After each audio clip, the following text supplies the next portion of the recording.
I think Prasad Prabhuji, are you doing the recap? Hare Krishna. Yes, Mataji. Hare Krishna, Dhanottam. Hare Krishna. Glories to Sri Prabhupada, all glories to Parampara. Hare Krishna, Dhanottam. To everybody, Prabhuji's Mataji's. I absolutely don't have any qualification to talk about for even for doing any recap. It is just the instruction of Charu Prabhuji and Sri Prabhu. I'm just doing it. As a person, I do not have any qualification. Hare Krishna. I'll share my screen.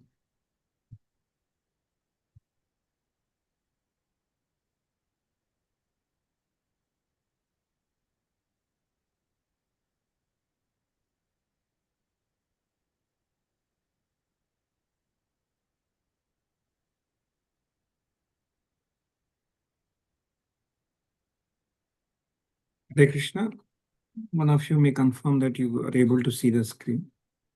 Right. Yes, Yes, Prabhuji. Prabhuji. Yes, Okay, Prabhuji. thank you. Thank you. Now let us quickly start. Okay.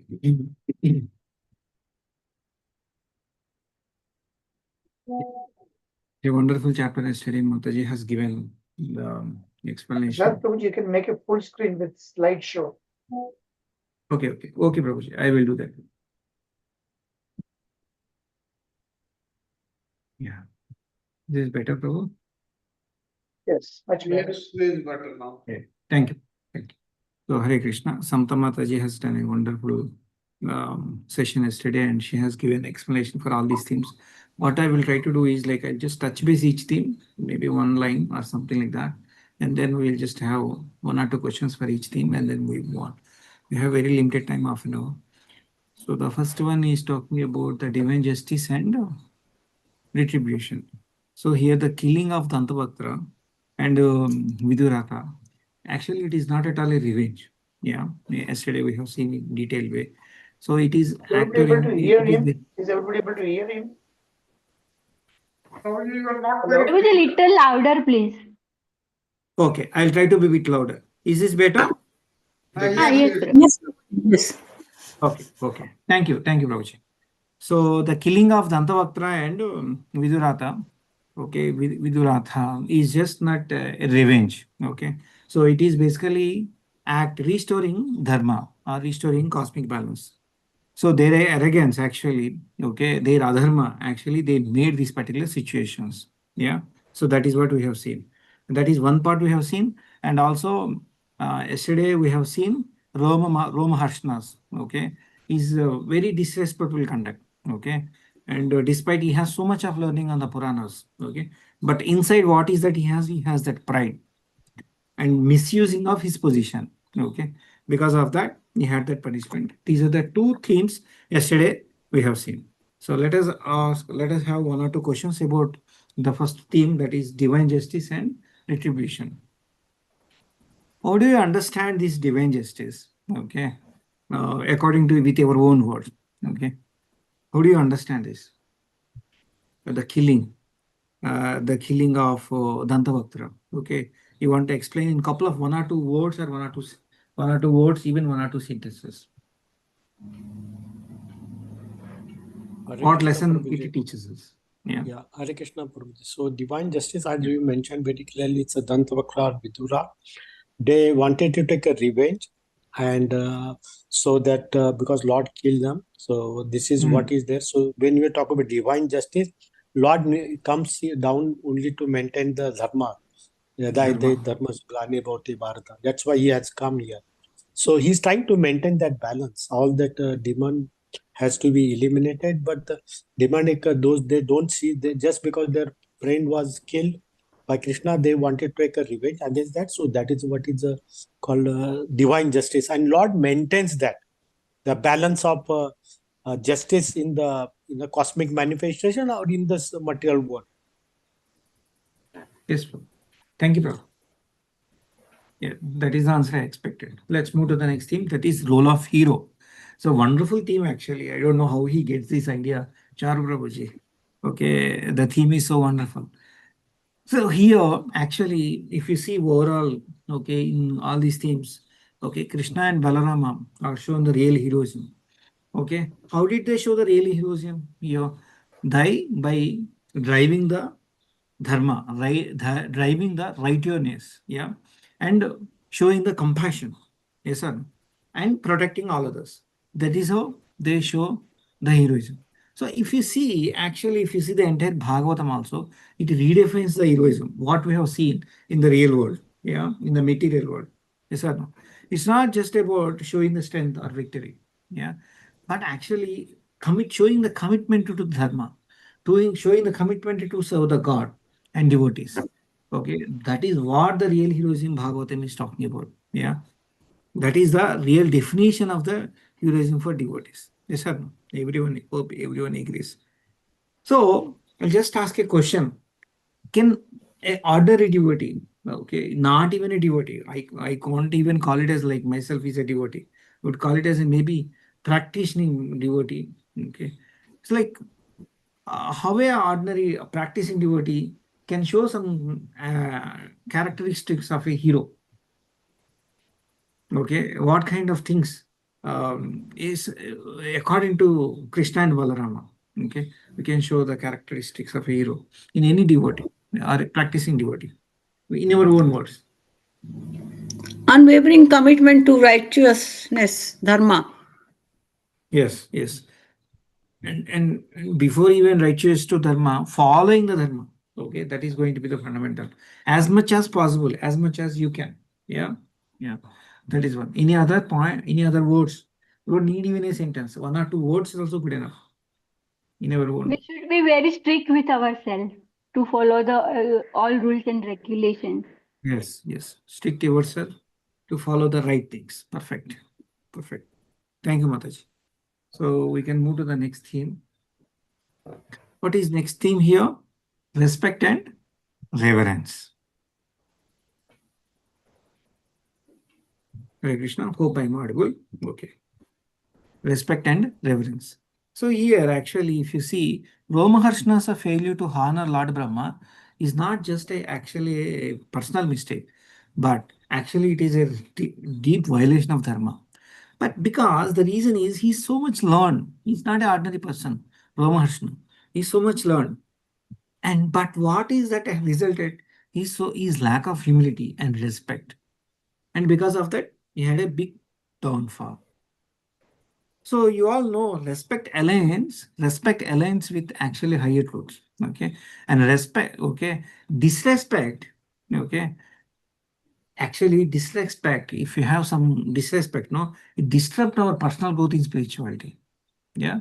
We have seen that in that particular theme. So let us understand a little bit about this. So you know that Romaharshana is so well educated and he has so much knowledge, but he's been punished, okay, by Supreme Lord Balarama. So why do you think everyone words happened this episode? I would like to everybody to participate, even if you could not even tell one entire sentence, one or two words also good enough. Yeah, to contribute. To bring respect the society. Okay. Thank you, Mataji. Any other words? And to show respect to their elders. We Perfect. can Right, yeah. take the advice Yeah. of this from this theme. That to bring harmony in the society, we should respect Yes. to our elders. Okay. Good, Humility is Mataji. the most important factor. Yes. Disrespect Balarama अगर नहीं is है going to, yeah, perfect, Mataji. Thank you, Mataji. So here Balarama is teaching us, even though whatever knowledge you have, humility is so important. If you don't have humility and you have so much knowledge, what it will result, Prabhuji's Mataji's? It will result in pride. Yeah, the true wisdom is not there in your heart. That is what it reflects. Yeah. So let's move to the next theme. That is atonement and redemption. See, there is no mistake done by Balarama. That is what yesterday we have understood very clearly from Raksha Mataji. I'm sorry. Samta Mataji. Yeah, Samta Mataji. So there is no mistake at all. Okay, whatever we understood, okay, from this particular thing. But still, you know, Lord Balarama accepted atonement. Yes or no? After Roma Maharshana is been killed, the sages pleaded, okay, the sages actually pleaded Lord Balarama to provide atonement. Actually, you know what happened? This reveals profound principles, even a great personalities, okay, they have to they have to demonstrate the humility and accountability. So, you know, because he is a Brahmana, correct? So Balarama is kindly accepted that this, okay, to perform atonement. And showing that to greatness lies in setting an example, okay, even for doing the atonement by even Lord. So this is actually, if you see in one side, this flows very different. Okay, he's the Supreme Person of the Godhead. There's no atonement for him, but still he has accepted. Yes or no? So with our own words, okay, what is the purpose? Why did Balarama accepted this atonement? Yes, Prabhuji, may I? Go ahead, Mata. अगर बलराम जी ये नहीं करते तो हमें सीख नहीं मिल सकती थी, क्योंकि जो बड़े करते हैं वही उनका ही हम अनुकरण करते हैं. अगर उन्होंने अगर बोला होता कि मैं नहीं करूंगा, मैं तो भगवान हूँ, मैं तो ये हूँ, मैं तो वो हूँ, तो सब लोग वो ही सीखेंगे. मगर ये हमें सबक सिखाने के लिए भगवान खुद एग्जाम्पल सेट करते हैं. और वैसे भी भगवान को ब्राह्मण कितने, वो उनको कितना रिस्पेक्ट करते, वो यहाँ पे दिखा देता है कि भगवान को ब्राह्मण बहुत ही उनको बहुत रिस्पेक्ट करते भगवान. Yes, yes. To set the example. One Yeah, correction, Raksha Mataji. Pardon me. आपने जो यूज किया वर्ड अनुकरण, actually we are not doing anukarana, we are doing anusharana. We follow in the footsteps of our senior devotees and the Supreme Lord. So anusharana, walking in the footsteps. We don't copy them. Anukarana means copy them. Yes, प्रभु जी. मगर प्रभु जी, मैंने ये बोला कि अगर उन्होंने ये नहीं किया होता तो सब, अगर उन्होंने बताया होगा कि मैं तो भगवान हूँ, मैं तो ये मैं नहीं करूंगा ये, तो सब लोग उनका कॉपी करेंगे ना, ऐसे मैंने बताया, इसलिए. Yeah. Thank you. Yeah, thank you, Mata. Just show the example, okay, to all of us, to set the example, to write the example, write the example. Hare Krishna. So let's move to the next theme, that is succession of knowledge and tradition. He has not just left. So Balarama has not left the things as it is, okay, as he's just not left. He has done one wonderful thing. See, after Roma Harshana's fall, okay, so there is his son is there. What is his name? Ugrasrava Sutta. Ugrasrava Sutta has been chosen as a speaker, okay, for all these Puranas, yeah, to share this knowledge to the society. He has given this. Let me make one point clear here. Yes, this is a topic a little bit difficult to understand, you know. Here is a personality in Ugrasrava. He was appointed by none other than Srila Vyasadeva. He was Vyasadeva's disciple, and he was very learned personality, fully knowledgeable in all Puranas and so on like that. So, two ways you can think about it, you know, from the perspectives of Lord Balramji and from the perspective of Ugrasravaji. Ugrasrava, let's give a benefit of doubt, okay? Despite he's highly knowledgeable in Puranas,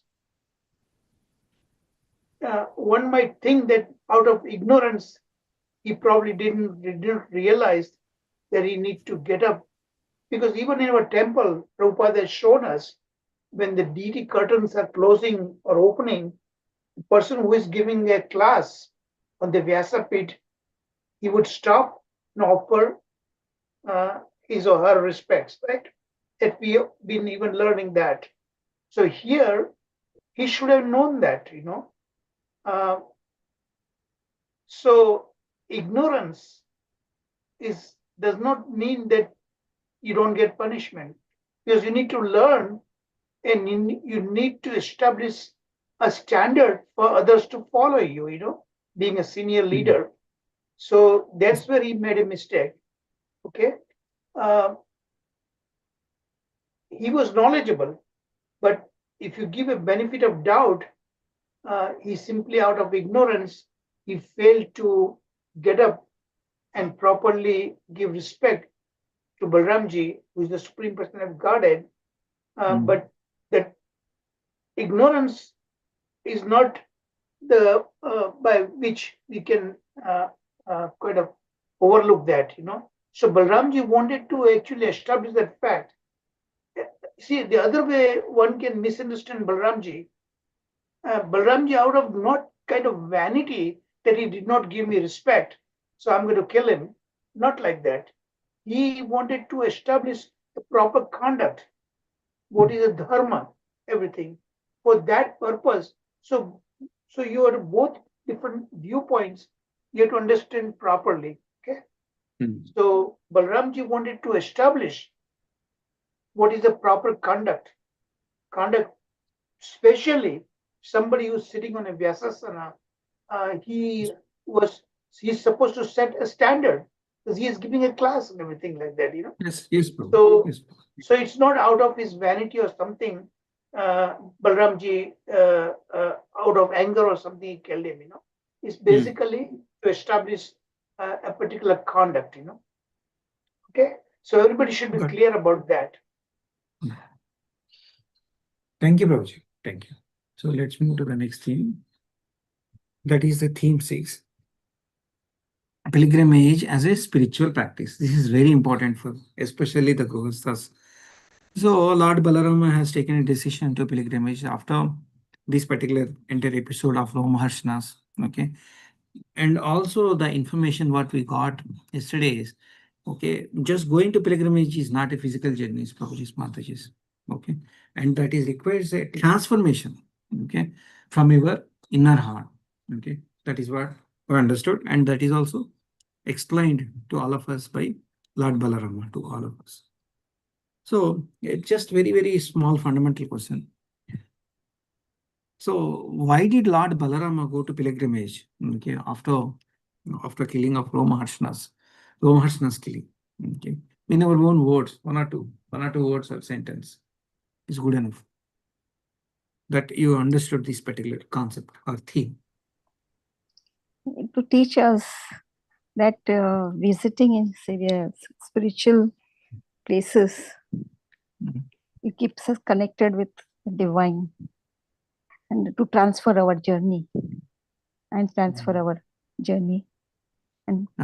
heart. get advancement in the spiritual journey, to get more knowledge. Yes. Especially with these Kartik Yatras, whatever we are going to have, we should not be look for more comforts. Okay, what kind of room we got and all that kind of things. And we should focus more on sadhana. That is what Radhanath Maharaj and many senior leaders has preached, has gave sessions regarding that. Yeah. Thank you, Mutaji. प्रभु जी एक point है कि हम pilgrimage में जाते हैं तो हम charge हो जाते हैं, क्योंकि वहाँ का जो एटमॉस्फेयर होता है, हाँ, हमारा कॉन्शियसनेस और ज्यादा प्योर होता है. Yes, Mataji. Thank you, Mataji. So here the last theme, I think in this particular group, the 7th theme is talking about interconnectedness and actions. Yeah. So if you see the Vedic wisdom emphasize, no action is isolated. Prabhuji's Mataji's. Every choice has a ripple effect. Okay. And across the society, a family, across the families, and for future generations. Yeah. So this theme is urging us to live with awareness. Yes or no? Okay, knowing our deeds has effects with others. Yeah. And also it highlights the collective responsibilities. Yeah. How dharmic living strengthens the entire community. That is the reason we have to spread Krishna consciousness. Okay. To whoever possible.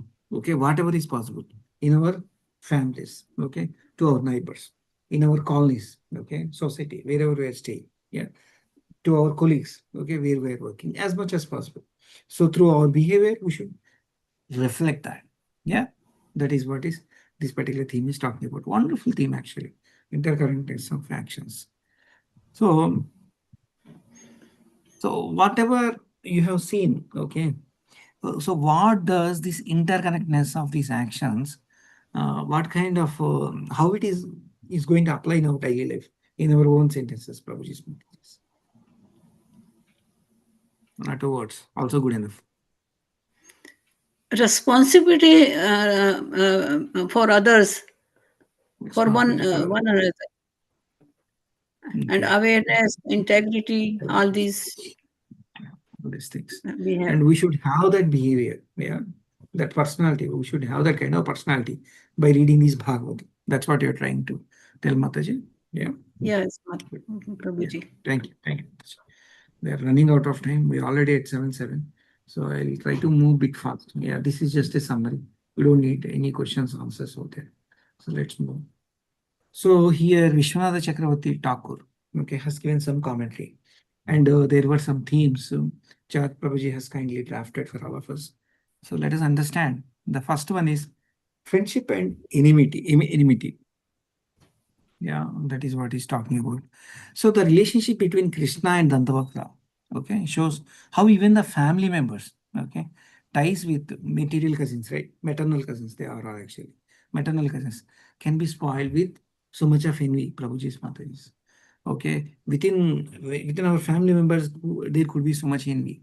Now, actually, after joining Krishna conscious, the connections for me became weak. Okay, like with the family members. So more connections were actually with the devotees. Yeah. So Dantravakta jealousy makes him the Krishna's enemy. So Krishna is actually friend to everybody. So Dantavakta became the enemy because of envy. Yeah. So this reveals a very fragile nature of the worldly friendship. Okay, and the need for cultivate the spiritual awareness, okay, and true relationship among our relatives, among our brothers, among our cousins. Okay, that is the reason whenever we conduct Radha I invite all my relatives, okay, whoever staying in Hyderabad, whoever staying in my native places, okay, which are 250, 300 kilometers from here, I invite them. And I say that, okay, these are we conduct the Radha okay, be part of this. Yeah, that's what I try to do as much as possible. Okay. So one simple question is, so why did Dantavaktra, okay, who is very Krishna's cousin, right? Okay, he opposed him. He opposed Krishna. Why do you think? In our own words.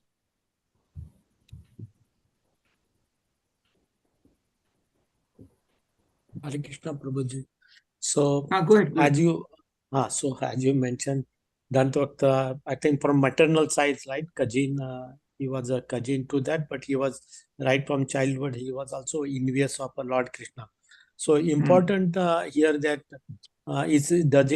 does he not know he is the supreme, but his nature was envious of him. That is what it says. Second thing, the important thing, what it says, even if the closer to you, one must evaluate, the relations. That is what the essence of this talks about, right? So if they are not favorable, then these kind of things will happen, right?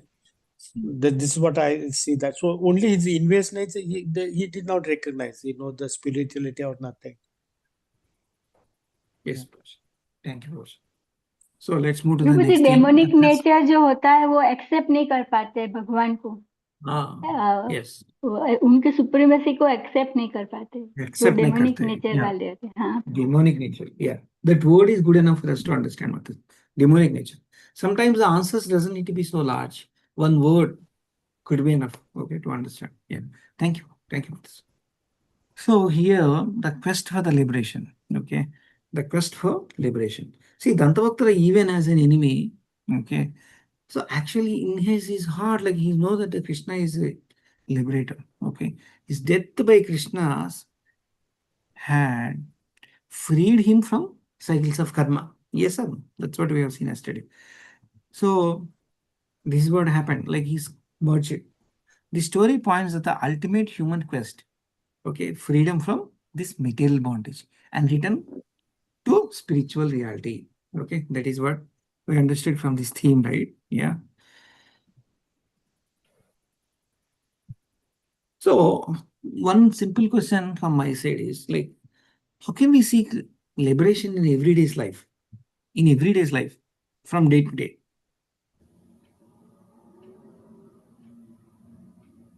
We are practicing all these things, right? So much of sadhana we are doing. So, according to you,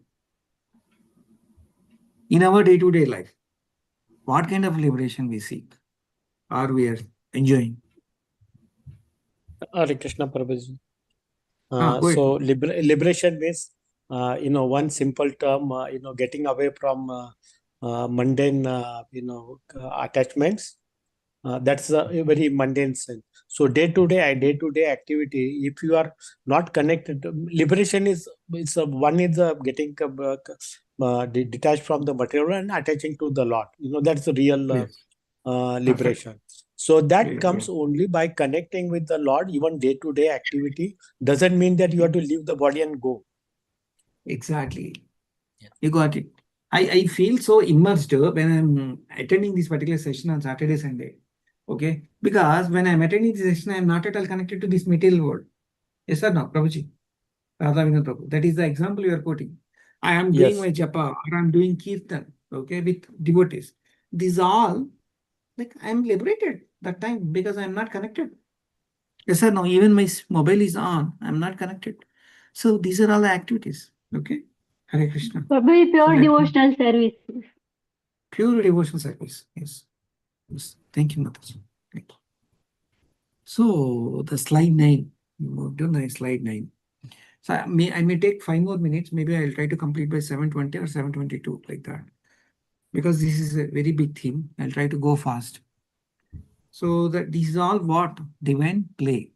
Okay. The battle between Krishna and Dantavakta is not driven by a personal anger or anything like that. It's a part of a large cosmic pastime, which is Leela. Yeah. When we see this Leela, lives even become so meaningful. When we understand this Leela, we understand the purpose of life. We understand what all we have to do in our life. Agree, disagree. Yeah. So, what is the next theme he's talking about? Transcending the material lens. Transcending the material lens. See, Krishna's victories often go unnoticed by materials like Duryodhana. Yes or no? Okay. Who sees only external events, and they miss completely what is spiritual reality. They only see it from external and they think it is just Maya. Krishna is doing some Maya. Yeah. So all this Leela, okay, it highlights the importance of shifting from material perception to spiritual vision. That is what the theme is talking about. Okay. We should have spiritual vision. How do you get spiritual vision, Prabhuji's Mataji's? We need a spiritual master. We need our Siksha Guru. We need our Diksha Guru. From that, we will have transcending from these material lenses. Hare Krishna. Yeah, so from these two themes. So I'll just ask very fundamental question, Prabhuji Mataji. Why so many materialist people are there? No, why they will understand? Why they fail to understand Krishna's Leelas? Okay. All these things are under the hands of Krishna's, right? Yes, sir. All these events. But I'm suffering so much. I'm suffering in this material world. Everybody is suffering in this material world, Prabhuji Mataji. But the devotee's understanding is different. Okay. So you want to elaborate 1 or 2 words. Okay. How do you understand? Why do you materialist, no, which we see today, fail to understand the Krishna Leelas? Or how do you understand the spiritual wisdom or spiritual vision? In our own notes. Due to lack of devotion, pure devotion. Okay. Lack of Self. devotion. Yeah, perfect. Self-introspection. Yeah, I think that is also another important. We're not taking a stop and thinking what is happening in this world. Yes, sir. Yeah. So Prabhu ji let's वो move to the समझते हैं कि मैं ही Makes us doer हूँ material. वो समझते हैं कि It मैं ही makes डूअर हूँ इसीलिए मैं ही सब कुछ हूँ तो भगवान को नहीं समझ ये पाए सब कुछ हूँ. Yeah, Yes. yeah. और Yeah. एंजॉय करना है मटेरियल वर्ल्ड में आके. हाँ. materialistic, Too they much. become blind and they don't Blind. realize the spirituality, essence of spirituality. Yes. They yes, want to earn money, they want to eat blah blah. Yes. Lack So, of in one- relationship to Lord. Yes, more of self-centric. Yeah, that is also another thing. Correct, Mataji? Rajkumar Mataji. Prabhuji, Thank can I you. add one Thank you more very much. question? All wonderful. Hare Krishna. Sanjay Prabhu, you are saying something, Prabhu? Yeah. One more point I think is illusion, lack of correct understanding who we are. Perfect. Yeah. Thank you. Thank you, Prabhu. So, unity in all beings. The unity of all beings is the last thing. Okay, by Vishwanath Chakravarti Thakur. So, what is this? See here, Dantravata acknowledgement of the Krishnas as the ultimate friend. Okay, and super soul. Okay, within all beings highlights the truth that the living entities are spiritually connected. At end, he realized, right? Yeah. So, what is a core message for us? True enlightenment leads to compassion and service and the recognition, okay, of the divine essence of every being. Yeah. So, this is the unity we have to see in all beings. We see the So, divine essence in everyone, then we try to be one. We have yes, unity, yes, we have love and compassion. When we think yes. that there is one same divine essence in everyone. Yeah. Yes. Outsiders, we see that the killing is actually a punishment. But actually, here, if you see, is killing is a punishment to this Mataji. It is compassionating, right? It's showing the compassionate. Because Dantavakta is keep on doing the mistakes, he just kill. And then he got the mukti. Yes or no? So it is nothing punishment. It is compassionate for devotees, Prabhuji's Mataji. So let's move to the next theme. Yeah. So yeah, we are moving to the next theme, that is slide 11. Yeah. Okay, the justice and divine intervention. Okay, even Charu Prabhuji has explained, okay, to all of us. Yeah. Hypocrisy versus authentic religiosity. So what is these two themes are talking about? Charu Prabhuji is also wonderfully explained today. Okay, you have so much knowledge, but just sharing the knowledge, it's not just copy pasting the knowledge, right? So for the person who is sharing knowledge, how pure that particular person should be, that is what is this particular themes are talking about, Prabhuji's Mataji's. Okay, so reduce the hypocrisy. Okay, and live as Shastra is talking about, not just sharing the knowledge. Live as per the Shastra. That is also, these particular themes are talking about Prabhuji's Mantajas. And not only, it is not a mistake, but still sages has recommended that you do the atonement and you do the atonement and show to the society that even the Supreme Personality of Godhead is doing atonement. Yeah. And that is how, and again, not leaving that particular thing as it is and giving that entire responsibility to his son. Yes or no? Yeah. And passing that particular tradition and continuity, the legacy and continuity, so that the society will get benefit from this particular knowledge. That is also been explained, right? Okay, in this particular entire episode. Okay, we are already at 7:20. Maybe I'll have one or two questions here. So I'll just ask one simple question, Prabhuji's Mataji's, because of this. Is there any single stinge of 0.1% mistake or is there in Balarama's actions? Killing Brahmarshna. Or Balarama, what kind of Balarama wants to show, okay, to all of us from this particular Leela, Prabhuji's Mataji's? Hare Krishna. What is it he wants to tell us? 1 or 2 words is good enough. Give respect to Guru. Respect to Guru from the core of your heart. That is what is Yes, required. Prabhu. From the core of the heart is not there, then it doesn't help. And realize that whatever you have studied, you have to realize Yes. it and live it. Yes. Not only gaining the knowledge, realizations are required and practicing is required. Yes. Thank you, Mataji. So with this, I am done with the recap. Sorry, I have taken little more minutes, 5-6 minutes more, but this is very big themes actually. So thank you very much for wonderful participation. Hare Krishna, Prabhuji's Mataji's. Thank you, So now Prabhuji. Samta Mataji can take over. Hare Krishna, Samta Mataji. Thank you. Thank you, Dandavat Prasad Pranam, Prabhuji. Prabhuji. Thank you, Prabhuji.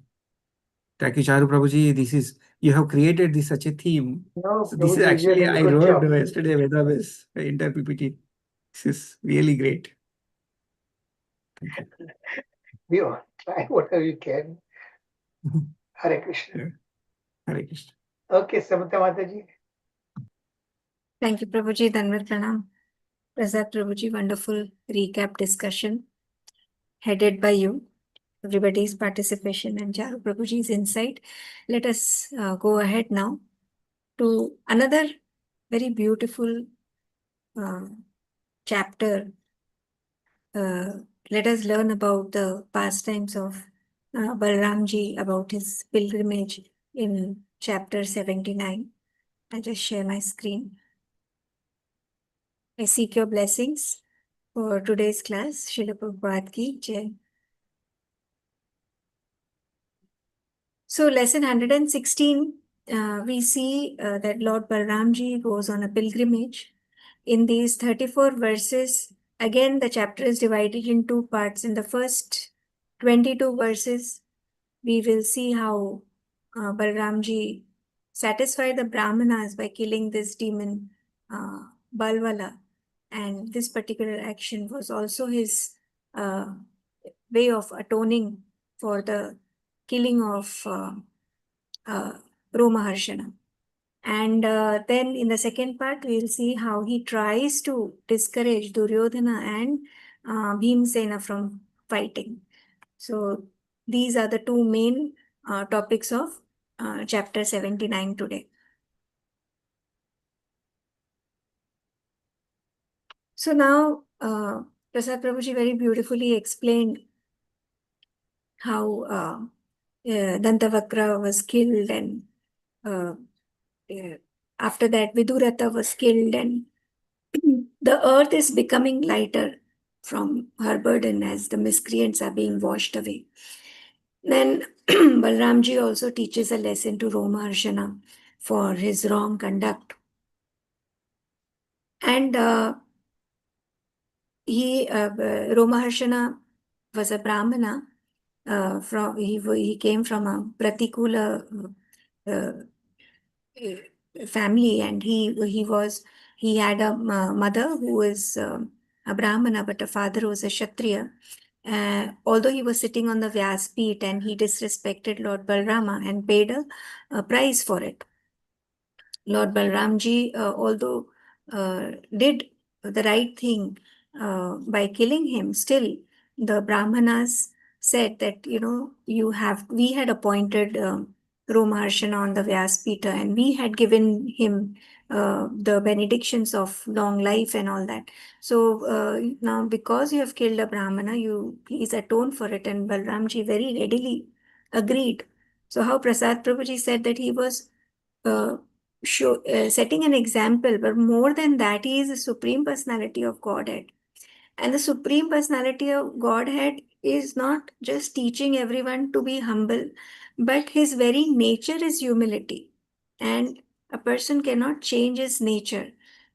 The immediate readiness that Balramji shows to atone, shows that, he didn't even think about it. He was so ready for the atonement that he is very, humility. He was the epitome of and the personification of humility. So we could see from his action. Now Balramji is all set to atone for the killing of Romaharshana, and he took the advice from the Brahmanas of Naimisharina. You tell me, you suggest, I will do whatever you tell me to do. The method of atonement, I will do exactly like that. And these Brahmanas were having a problem with a demon called Balwala, who was actually contaminating their pious environment and creating havoc in their sacrifices and their life. So they requested Lord Balrama to kill this demon, Balwala, who was troubling them. So now Balramji is all prepared to teach a lesson to this demon Balvala. Now, how does every demon has a very unique entry? How does he make his entry? This Dantavakra, he came shaking the earth. Vidurata came with all his anger, with a sword and a shield, and anger inside him. And Dantavakra has a very unusual, this particular demon Balvala has a very unusual entry. He just attacks a sacred place. When he is about to appear, a storm comes, there's a great hailstorm, and the whole sky, it becomes covered with dust, and the atmosphere becomes full of filthy smell. And this is his mischievous way. He's such a uh, dirty demon. He just began to shower torrents of stool and urine, and makes the whole arena of sacrifice impure, pollutes everything. And after this storm of this filthy things, the demon, he appears himself. So what an entry. He comes with a trident. And now you can see in this picture how hideous he is, how powerful he is. Now, this particular demon, he's a very gigantic person. He has a body that is black in color, and it looks like a mass of carbon. His hair, his beard, his mustache, they look like uh, red as copper. And because of his big beard and and his mustache, his mouth looks very dangerous and very hideous. This is a very ugly looking demon. So as soon as Lord Balrama sees Balvala, Lord Balrama prepares to attack him. And he first uh, considers, like, Lord Balrama is thinking, contemplating, how should I smash him into pieces? And then Lord Balrama calls his most celebrated weapon, his plow and his club. And the moment he calls, his weapons appear in front of him. Then the Balwala is now flying in the sky, and in the first opportunity, Lord Balrama drags him down with the help of his plow, and angrily he smashes the demon's head with his club. The moment he is stuck so hard by Balramji's club that his forehead gets fractured and blood starts over oozing out profusely, and loudly screamingly, he falls on the ground, like as if a great mountain has fallen down on the earth, making a big sound like a thunderbolt. So you could see one sees like a red oxide peak has just, smashed down on the floor.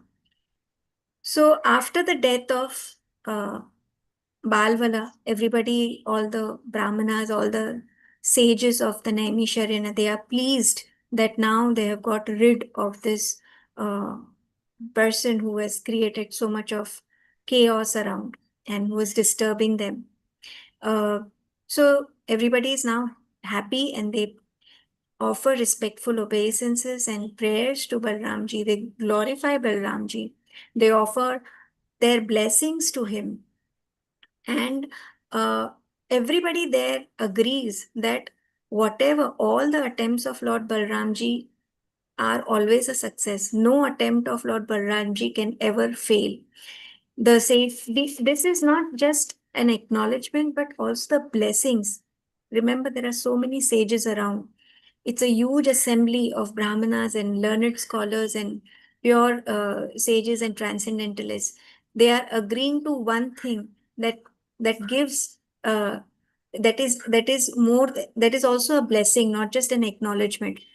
So these Brahmanas, they then perform a bathing ceremony for Lord Balramji, and they honor him with new clothing and ornaments, and they offer him a garland of victory. And this particular garland is all beautiful and everlasting. The the unique thing is it never gets dried up. So in this way, Lord Balrama is glorified and honored by the sages of the Naimisharanya. So after this incident, Lord Balrama, because the sages had told him that, once you kill Balvala, you can go on a pilgrimage for a year. So now let us, we are also in the Pitru Paksh. If we cannot go for a yatra, some of us can't go during Kartike also, Kartik month, we can read this chapter and take a pilgrimage with Lord Balramji himself. So now Lord Balramji, he took his permission from the Brahmanas who are assembled there, and accompanied by some of them, he goes to the river Kaushiki. And there he takes a bath in this holy place. And then from there he proceeds towards river Sarayu. And he visits the source of Sarayu. And traveling on the bank of Sarayu river, he reaches Prayag, where there is a sangam of Ganga, Yamuna, and Saraswati. There also he takes his bath and he worships the local temples of the demigods, and he offers oblations to the forefathers and the sages, and he gradually reaches to the ashram of Pulahamuni. And from there he goes to these rivers, that is the Gandaki river and the Gomati river. After that, he took his bath in the river Vipasha. Then he gradually comes down to the Shona river. Now, this Shona river is still one of the biggest big rivers in the Bihar province. It is still there.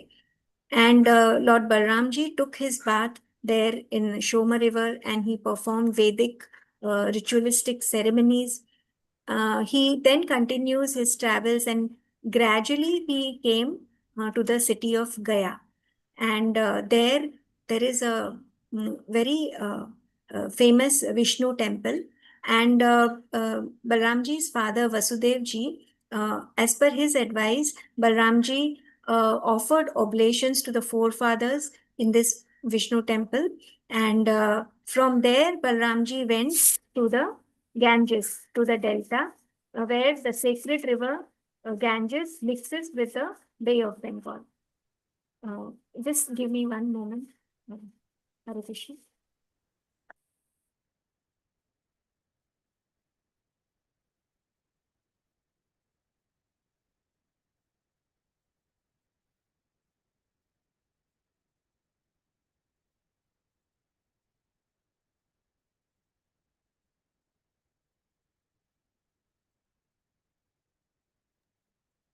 Please forgive me for that.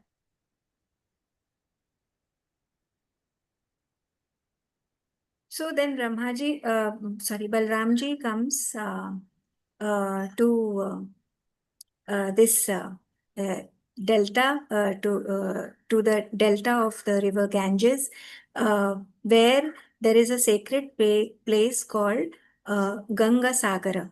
And at the end of every year in the month of January, in the end of the January month, there is a great assembly of saints and Rishi Munis at this particular place, just as there is a assembly of uh, saintly people in Prayaga every year, which is called Mahagamela. And then Balramji, he finishes his bathing and ritualistic ceremonies at Ganga Sagara, and he proceeds towards a mountain called Mahendra Parvata, where he meets Parshurama, the incarnation of Lord Krishna. Balramji offers respects by bowing down to Lord Parshurama, and after that, Balramji then goes down towards South India and visits the river Godavari. He comes to the banks of the river Godavari. After taking a bath in the river Godavari and performing necessary ritualistic ceremonies, he gradually visited other rivers like Vena, Pampa, and Bhimarathi. It was on the bank of Bhimarathi, there is a deity called Swami Kartikeya. And after visiting Kartikeya, Balramji gradually proceeds towards Shailapura, which is a pilgrimage city in Maharashtra. And Shailapura is also one of the biggest districts in Maharashtra province. Balramji then proceeds towards Dravida Desha. So South India is basically divided in 5 parts. These 5 parts are called Pancha Dravida. And Northern India is also divided in 5 parts. And these are called Pancha Gauda.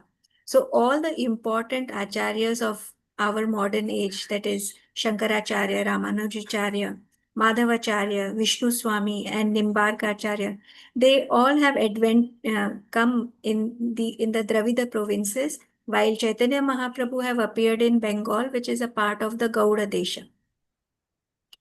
Then the most important place of pilgrimage in South India or Dravida is Venkatachala. Venkatachala is commonly known as Balaji. And after visiting this place, Lord Balramji goes towards Vishnu Kanchi. And from there he proceeded along on the banks of Kaveri. And while going to Vishnu Kanchi, he visited Shiva Kanchi. And Balramji then took his bath in the river Kaveri, and then he gradually reached Rangashetra. Now, the biggest Vishnu temple in the world is in Rangashetra, where Lord Vishnu is there as Lord Ranganatha. And there is a similar temple of Lord Ranganatha in Vrindavana, but it is not as big as Rangashetra. Although it is biggest in Vrindavana. So then after visiting Rangashetra, Balramji goes towards Madurai, which is also known as the Mathura of southern India. After visiting this place, he gradually goes towards Setubandha. Setubandha is a place where Lord Rama constructed this stone bridge from India to Lanka. There is also Ceylon. And in this particular holy place, Balramji distributed 10,000 cows to the local Brahmanas. And as per like in the Vedic custom, it is when a rich visitor, he goes to any pilgrimage, he gives the local priests in charity houses and cows and ornaments and gifts and garments. So that is there mentioned in our Vedic culture. So this system of visiting holy places and providing the local Brahmanas with the necessities of life, it is nowadays becoming deteriorated because of the influence of Kali. But this is a very, very, a very best way of purifying oneself. So nowadays the rich class, the culture basically overall is degrading in Kali Yuga, and people are no longer attached to or have no fancy towards, no inclination towards holy places. So the Brahmana priests who depend on such visitors, they are also becoming less and less. So the Brahmanas, their professional duty of helping the visitors, guiding them when these places are visited, that also is seen less in today's time. So these Brahmana priests in the holy dhams, they are called pandas, or they are called pandits. And this means that they were formerly very learned Brahmanas, and they used to guide the visitors about the significance of the dham that they are visiting, and they would, give them details about it. And in this way, both the visitors and the priest both get benefited. So now it is clear in Bhagavad Gita that when Lord Balrama was visiting different places of pilgrimage, he properly followed the Vedic system.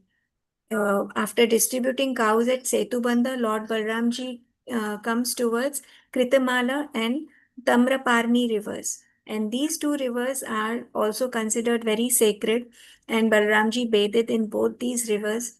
He then went to Malaya Hill, which is a very great hill, and it is one of the 7 peaks It is called Malaya Hills. And the great Agastya Muni lives in Malaya Hills. And Brahmaji visited Agastya Muni and bows down to him and seeks his blessings. Balramji, being the Supreme Personality of Godhead, seeks blessings, bows down to Agastya Muni, again demonstrating his humility. And with taking Agastya Muni's permission, he then proceeds towards the Indian Ocean. And at that point, at this point of the cape, which is known as Cape Comorin, there is a big Durga temple. It is known as Kanyakumari. So this temple of Kanyakumari was also visited by Lord Rama, and therefore it is understood that this particular temple has been existing for millions of years. So from there, Balramji went to visit uh, Falguna Tirtha, which is on the shore of Indian Ocean or Southern Ocean. Then Falguna Tirtha is also known for Lord Vishnu's incarnation as Ananta. Lord Vishnu is lying there as Ananta in this Falguna Tirtha. And from Falguna Tirtha, he visited another dham, which is Panchap Sarasa. And there also he bathed as per the regulative principles and observed ritualistic ceremonies. And this site is also known for the shrine of Lord Vishnu. Therefore, Lord Brahmaji here also distributed 10,000 cows to the local Brahmana priests. And then from Cape Comorin, Lord Balrama turned towards Kerala. And the city of Kerala, the state of Kerala is still in India, it is known as South Kerala. And visiting this place, he comes to Gokarna Tirtha, where Lord Shiva is constantly worshipped. Lord Balaramji visited the temple of Arya Devi, which is completely surrounded by water. From this island, he went to a place called Surparakha. And after this, he bathed in the rivers of Tapi, the river Payoshni, and the river Nirvindhya. And then he came to the forest of Dandakaranya. And this is the same place, same Dandakaranya forest where Lord Rama lived while he was in exile. And Balramji then came on the banks of river Narmada, which is the biggest river in central India. And on the bank of river Narmada, there is a there is a spot, there is a holy place called Mahishmati Puri. And then taking a bathe as per the regulative principles, Lord Balramji then returned to Prabhas Tirtha, from where he had begun his journey. So we also had a good yatra along with this particular narration of Balramji's pilgrimage. So now Balramji satisfying the Brahmanas, Balramji killed Balvala, Balramji visited these holy places. What are the key themes? First one is the triumph of good over evil. It was also mentioned in the last chapter that the victory of good over evil is basically not just a event, or it is not just a victorious feeling, but it is a requirement of the cosmos. It is the requirement of to maintain the cosmic peace, to maintain a cosmic balance. So hence, the good should always prevail over evil. Killing of Balwala, it shows Balramji's victory. It shows a profound struggle between righteousness and chaotic forces of evil. Chaotic forces of evil. Evil will never be straight and simple. It will always be chaotic. It will always be very disruptive, and it leaves very powerful repercussions are there. So evil can only be conquered, or can only be defeated by the name of Lord Balramji. as we heard, that he just thought of his weapons, his plow and his club, and they appeared. His even thinking of Balramji's weapons can destroy the evil inside our mind. So our mind also can be so evil. Forget about the outward forces like the physical evil, but inside a person's mind also there is so much of disruption due to evil. So only by the name of taking Lord Balrama it can be conquered. Here, Prabhuji mentions the philosophical insight as per Vaishnavism is this unwavering belief in divine intervention to restore dharma whenever it is threatened. Not just when a society is threatened, but even when your own mind is threatened by evil forces, that there should be this unwavering belief. How does a devotee survive? Because there is an unwavering belief inside him that Lord will save him. That if I can't have control over myself, there will be divine intervention. It is Krishna who will protect me from all sides. So this unwavering belief is a very important part over here. And it conveys a empowering message of hope and faith that good will ultimately prevail. Finally, I will get rid of my shadripu. Finally, I will get out of my own shortcomings and come become more regular, come more victorious on the path of devotional service. Second important key theme over here is pilgrimage and spiritual purification. Balramji's journey is it is mentioned it's a sacred journey. It is these places are revered pilgrimage places. These are holy dhams. They have transformative powers because there is spirituality in it. That God Himself is there inside these places. So the moment you connect to these places, as Raksha Mataji says, one energizes oneself. One gets the spiritual energy in oneself. Place makes a very place has a very important yeah, very important connect to it. Like if you go to a place that has been not visited for many years or many ages, you can come across evil forces over there. But the same place becomes divine when it is worshipped, when divine Lord's deities are worshipped, Lord is worshipped. That same place turns out to be more divine, and that divinity empowers us. So place is a very important thing. We should be very careful of what places we are visiting and what places we are connecting to. Now here the insight here is it is the significance of pilgrimage. It is very deep. It is an offering. It is offering a path to connect with the divine and seek liberation. When we connect to the divine, we are only getting liberated. Connection is not physically visiting that place. Of course, that always helps. But even mentally, if one is visiting a holy place or connecting to it, one feels the liberation inside, the relaxation and the feeling of getting rid of one's problems. One can actually feel it when you are absorbed in a holy place, when you're meditating on a holy dham. So these themes underscores the dual importance of personal devotion and honoring one's lineage.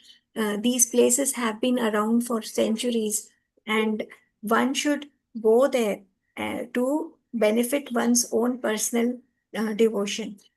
And spiritual growth is inextricably linked to cultural identity and familial respect. So let us go to the third point, divine weaponry and symbols of power. So Lord, everything about Lord is divine, not just him, but all his paraphernalia, uh, uh, all his devotees, all his weapons, everything is divine. And everything is personified in the spiritual world. So the invocation of Lord Balrama of his plow and club, it highlights the divine nature of his weapons. It symbolizes the restoration of order and punishment of evil forces. So just thinking about these weapons can make our minds, can restore our peace of mind.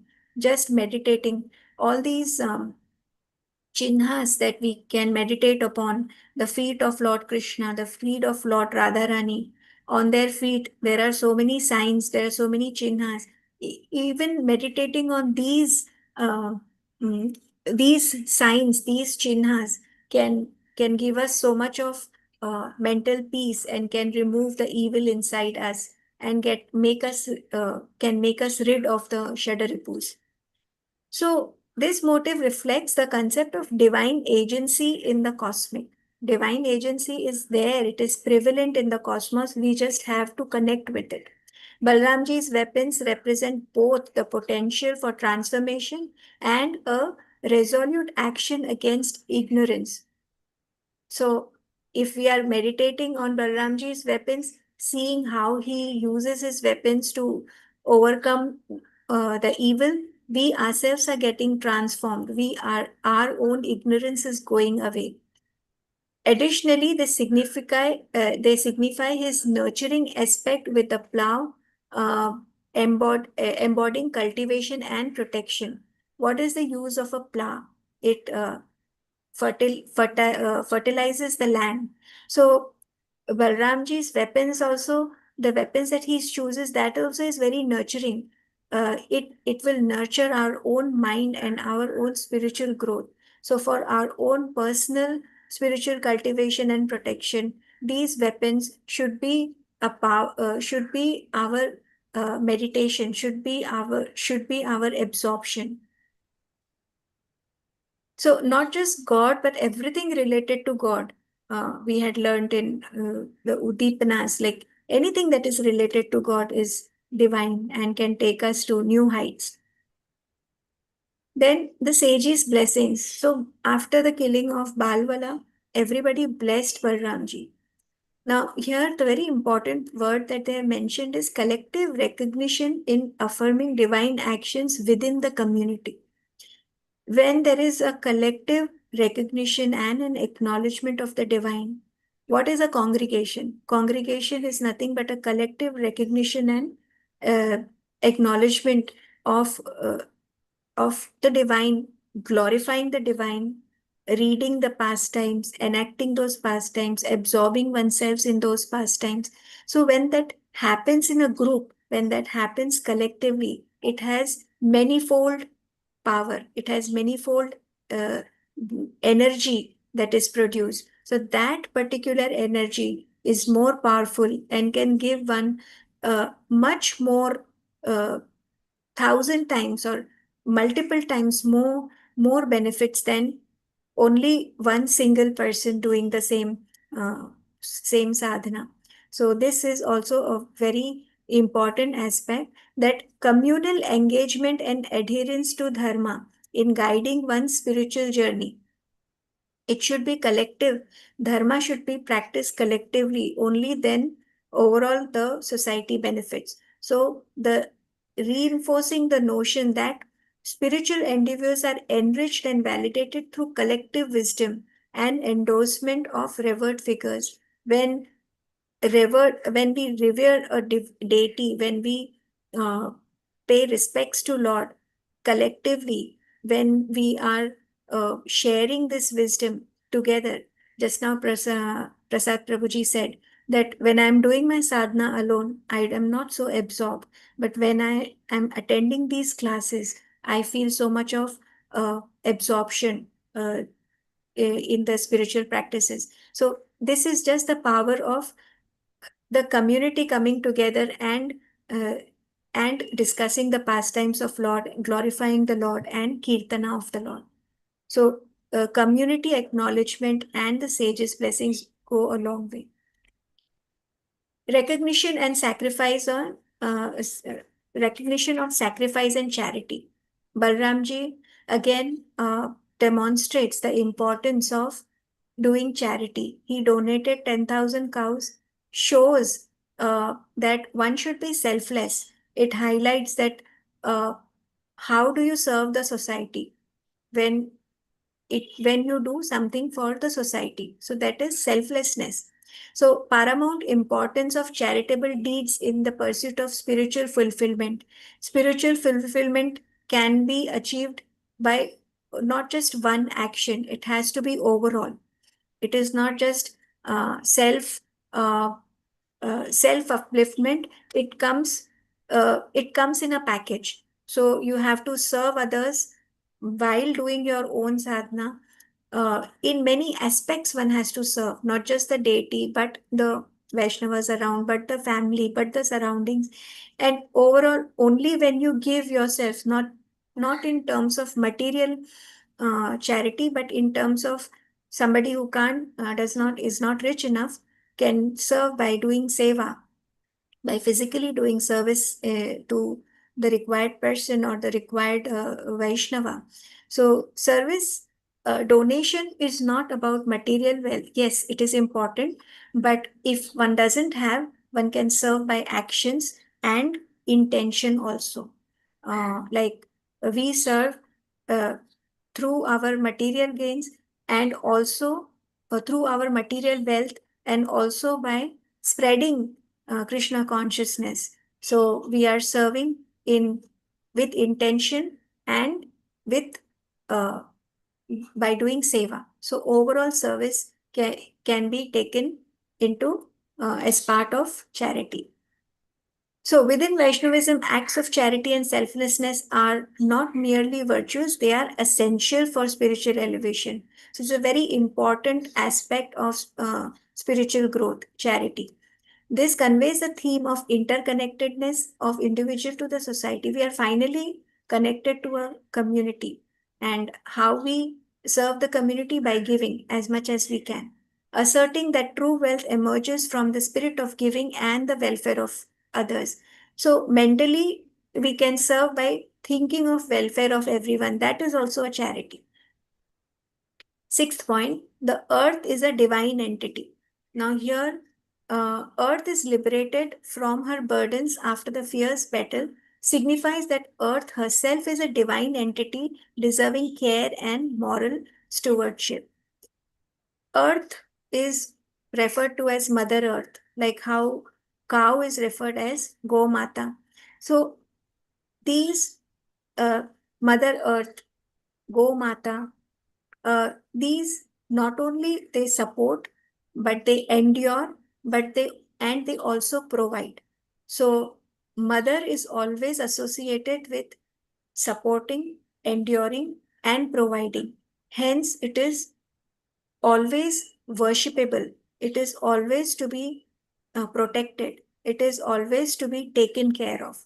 So you'll find all the uh, elements that are feminine, like Mother Earth, Mother Cow. These seek governance and protection. So a society, it is a duty of the society to protect women, cows, and earth. So this here reflects the intimate relationship between divine beings and the corporeal world of Vaishnavism. Corporeal world means material world, that is physical, that can be touched. That is, corporeal world has nothing spiritual about it. So here, this particular theme is reflecting that intimate.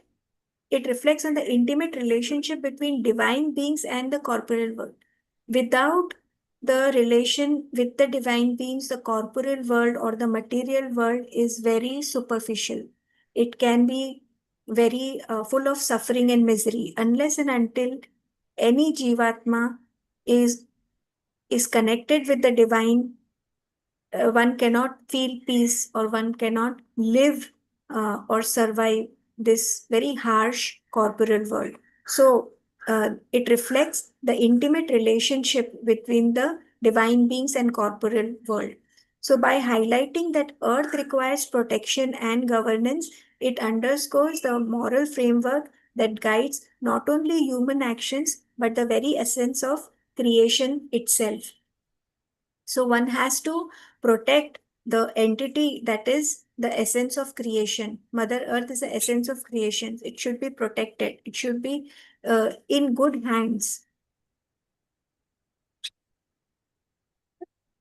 So these were the thematic points of the takeaways of the first part of today's chapter. Let us go ahead to the next 11 verses, wherein we see what happened after Balramji returned from Prabhasa Tirtha. After he came from Prabhasa Tirtha, he heard from the Brahmanas that most of the Kshatriyas in the Kurukshetra have been killed. And Balramji now felt relief after hearing this news that the burden of the world has been reduced. So Balramji is the Supreme Personality of Godhead. He is only bothered about how to remove, how to make how to make world a peaceful place. So we can see here that he is now relieved to hear that the burden of the world has been reduced, because Lord Balrama and Lord Krishna, they appear on this earth to lessen this burden of military strength uh, that was created by these ambitious Kshatriyas kings. So this is basically materialistic life. Materialistic life is not being satisfied by the absolute necessities of people, but people ambitiously uh, who have extra demands and who have illegal desires uh, are checked by the laws of nature. These kind of people, they are checked by the laws of nature and the laws of God, and this is the reason why there are there are these uh, the catastrophes that happen. Famine is there, war happens, uh, earthquakes happens, because when people become selfish, uh, when the earth is burdened by selfish desires, only then the nature also reciprocates. So Lord Balrama heard that although most of the Kshatriyas had been killed, the Kurus are still engaged in fighting, and therefore he returns to the battlefield. And on that day, when he returned to the battlefield, Bhima and Duryodhana were engaged in a fighting. They were in a personal duel. And being the well-wisher of both of them, Lord Balrama wanted to stop them, but he could not stop them. So when Balrama came on this on the side, King Yudhishthira and his younger brothers, that is Nakula and Sahadev, and Lord Krishna and Arjuna immediately offered obeisances to Lord Balrama, but nobody spoke anything to him. The reason was for everybody being silent was that Balramji had some soft corner, some affection towards Duryodhana. Reason being that Balramji had taught the art of fighting the club to Duryodhana. So when the fighting was going on, King Yudhishthir and other people thought that Balramji might have come to say something in favor of Duryodhana. And they therefore, everybody remained silent because of that. So both Duryodhana and Bhimsena, they were very enthusiastically fighting with their clubs. There was a huge audience over there, and both of them were skillfully hitting each other with their clubs. And while they were hitting so harshly and promptly to each other, they appeared as if they were dancing. So it was clear that both of them were very angry, and they didn't want to miss any strike towards one another. So Balramji, when he saw this, he wanted to stop them from fighting. So he said that, dear Duryodhana, dear Bhima, I know that both of you are very great fighters, and you are well known for your heroism. But still, I think that Bhima is superior to Duryodhana in bodily strength, and Duryodhana is superior to Bhima in club fighting. So taking this into consideration, I would suggest that none of you are inferior in fighting, and under these circumstances it will, like, there is very little chance that any one of you will be defeated. Therefore I would request both of you not to waste time in fighting. Instead, I would wish that you stop this unnecessary fighting, because it will go on and on. So Balramji, with a good heart, he wanted to advise he advised like this to Bhima and Duryodhana, who were, very busy, very engrossed in fighting. But they were so angry towards each other that they could not even, they could only remember their personal enmity. And they were only thinking of how to kill the other person. And they did not give importance to the instruction of Lord Balramji. So another very important takeaway is when a superior personality is instructing, it has to be paid heed to. So here, Duryodhana and Bhima blind, both gave a deaf ear to Balramji's instruction. So both of them, they had become like mad persons, and they were only accusing each other with their ill behavior, and they only remembered the wrong they had done to each other, and there was so much of rage inside them. And Balramji, like he could understand that, that this is destiny, and that it will they will no longer stop. And then he was not even eager to, further stop them. So instead of staying there, he decided to go back to Dwarika city. So Balramji then returned to Dwarika, and there he was very received with a lot of honor by his friends and his relatives, by King Ugrasena and other elderly persons who came forward to welcome him. After this, he again went to Naimisharanya, and the sages over there and the Brahmanas, they stood up to receive him, to honor him. And Balramji, although they understood that Balramji is a Kshatriya, but now it seems that he is retired from fighting, from the fighting business. So the Brahmanas and the sages, uh, they always would want peace and tranquility, and they were very pleased to know this, and all of them embraced Balramji with great affection, and induced him to perform various sacrificial ceremonies at Naimisharanya. So Balramji basically he doesn't have any need to perform any sacrifices that are basically recommended for ordinary human beings, being the Supreme Personality of Godhead. But he is the Supreme Personality of Godhead. He is the enjoyer of all the sacrifices. But for his making his action exemplary, he performed all this sacrifices to uh, to educate the common man that one should live the life as per the Vedas, as per the the injunctions of the Vedas. So Balramji then instructed the sages over there at Naimisharanya uh, on the subject matter of living entities' relationship with the cosmic manifestation, and how one should regard this whole universe, and how one should relate with the cosmic in order to achieve the highest goal of perfection. The supreme goal is the understanding that the whole cosmic manifestation rests on the Supreme Personality of Godhead, and that Supreme Personality of Godhead is all pervading and is even within the minutest atom by the function, by his Paramatma feature, because of his Paramatma feature. So, Balramji, as usual, he's a Guru Tattva. The instruction that he is giving is so valuable. We suffer because we go away from Lord. When we see Lord in each and everything, in each every atom, uh, then where is the question of suffering? Where there is a question of forgetting.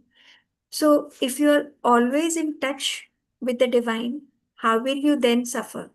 So see Lord in everyone. See that Paramatma in everyone. That is his greatest teaching over here. So then Balramji took his Avabhrita bath, which is supposed to be taken after finishing the sacrificial rituals. And after taking a bath, he dresses in a new silken garment, and he decorates himself with beautiful jewelry. And among his friends and relatives, he looks beautiful and shining like a moon, like a bright moon shining in the sky. Lord Balramji is the Supreme Personality, Ananta himself, and therefore he is beyond the scope of understanding of body intelligence and mind. He descended like a human being and behaved in that way for his for teaching us, for our benefit, for our welfare, and we can only explain his activities as his leela, but we can none of us can estimate the extent of the unlimited demonstrations of his pastimes because of his all powerful nature, and he is the original Vishnu. Therefore, anyone remembering his pastimes in the morning and evening will definitely become a great devotee of the Supreme Personality of Godhead, which is the Falashruti of this particular chapter. And thus, the life of such a person will be successful in all the respects. So, all glories to Lord Balrama. The key points of these particular verses is, first one is equanimity in combat. So Balramji's exchange between his exchange with Bhima and Duryodhana, it underscores their remarkable abilities in battle. Both are remarkable in battling. Balramji astutely points out that while Bhima may possess physical strength, Duryodhana has mastery over fighting techniques. So, which both of them are in that way, both of them are equal to each other. So, this theme of equanimity reveals that two people equally matched forces, when they clash, then there will be mutual destruction only. So he guided them, but none of them listened to him. So here the insight compels us to rethink our understanding of conflict and competition, emphasizing that sheer might does not ensure triumph. This was covered earlier also, that actual victory is not uh, it's not it is not just material. It has to be of the mind. It is not just showing having a material power.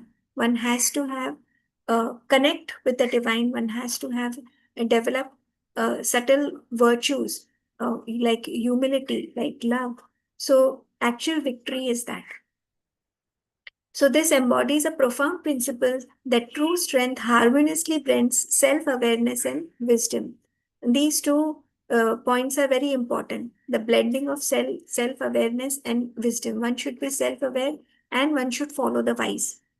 Underscoring the importance of strategy of mere brute force. Mere brute force only leads to destruction. So this revelation not only sheds light on the strategic aspect of combat, but also enlightens us that about the deeper layers of battle, where wisdom and self-awareness play a very crucial role. Deeper layers of battle are not outside, it is within the person's mind also. We are constantly battling inside our mind. So, what can help us in our battles, our internal battles? Again, wisdom and self awareness. These two will play a very crucial part in determining the outcome. Hence, sadhu sangha and associating with the wise, and self introspection. Divine intervention and fate. Duryodhana uh, intricately woven by Krishna's divine will, introducing the profound concepts of fate and predestination. Balramji's genuine attempts to dissuade them signify that intense struggle between free will and the inexorable forces of destiny. Inexorable means something that is impossible, something that cannot be stopped. It will happen. So the forces of destiny are inexorable, and there will always be a struggle of between free will and the forces of destiny. So which is inevitable. And we have done it very beautifully in 10th canto in various pastimes, that how free will plays a very important part in shaping one's destiny. We had enacted the pastime of Kalia also to highlight this particular point, that destiny is sure to come, but what can reshape it is the proper use of our free will. So here the dynamic interplay prompts profound contemplation on the interplay between individual agency and divine orchestration. Divine orchestration is huge. It is unfathomable, but individual agency is very limited. Hence, there should be a connect towards the unlimited, that is the divine. One should see everything in line with the divine orchestration. Only then peace comes. So it invites us to examine the nature of dharma while presenting a compelling argument that our actions may often be influenced by higher powers. They are not often, they are always influenced by higher powers, but we do not agree to that. Therefore, the conflict begins, thereby questioning the character as autonomy in the ethical realm of existence. So we go ahead to sacrificial wisdom. So Balramji here participates in Vedic sacrifices, imparting wisdom to the sages. It shows the immense value of knowledge and understanding with spiritual practices. These sacrificial rites signify a collective journey towards comprehending the cosmos and the divine. Collective journey always helps. Being a part of a community, uh, a collective uh, process, a collective deed will always bring larger benefit. So this theme underscores the transformative power of knowledge in revealing one's profound connection with the divine, that is Paramatma. It asserts that true wisdom transcends mere rituals. Uh, True wisdom transcends mere rituals, mere actions, urging us towards a profound awareness of existence and the intrinsic unity of all beings within the cosmic order. So we are all connected to the in the cosmic order to the cosmic uh, supremacy, which is Lord Krishna. And the transcendental identity. The concept of Balramji's dual existence as a divine entity and the tangible manifestation invites profound reflection and on the essence of reality and the self. Balramji himself comes down. He comes in his paired, with the idea that Supreme Lord possesses an eternal potency, that is Maya, inspires contemplation on the fluid and multidimensional nature of reality. Reality will be multidimensional and it has to be learned in the whole, in as a whole, and not in just one particular dimension. So Balramji coming down, Lord Krishna coming down only is an opportunity for the devotees to make use and make the best of one's human life. This theme fosters essential discussions around divine identity, suggesting that true essence of reality extends far beyond our immediate perceptions. Reality is far beyond our own perceptions of material world, and therefore there is a need of awakening of this particular divinity so that it permeates every facet of existence. So once we become broad-minded enough to see divine in everything, the whole problem is solved. Devotion and remembrance. Balramji's pastimes accentuates the significance of such practices in deepening our connection with the divine and enriching our relationship with Krishna, that is his younger brother. Underscores engaging in regular remembrance not only nurtures love for the divine, but also cultivates personal connection to profound spiritual teachings. It reinforces that devotion is a vital path towards understanding divinity and consequently discovering one's purpose in life. Our purpose in life will only uh, be discovered when we are more and more constantly and profoundly in connect with the divine, improving our services, serving the divine. So initially it is just a physical connect, then you serve with your mind as well as your body, Then you serve with your mind, body, and the heart.